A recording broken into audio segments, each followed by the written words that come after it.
நாயக விடிவினை நேசித்தவா வீர தலைவனின் வழியினை யாசித்தவா தீயவர் தலையினில் தீ வைத்தவா பூலி புகைமனை காற்றினை சுவாசித்தவா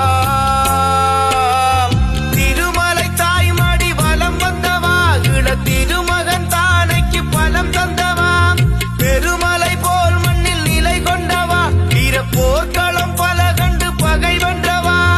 தன்மான புலியாக புயல் வென்றவா உயர் அன்பாலே தன் மக்கள் மனம் நின்றவா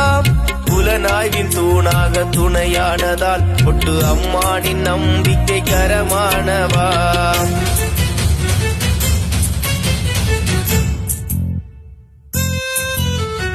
அண்ணனே எழில் வண்ணனே புலனாய்வினை வென்ற மன்னனே அன்னை மண் தந்த வீரனே அண்ணன் அன்பினை வென்ற தீரனே தீரம் விளைந்த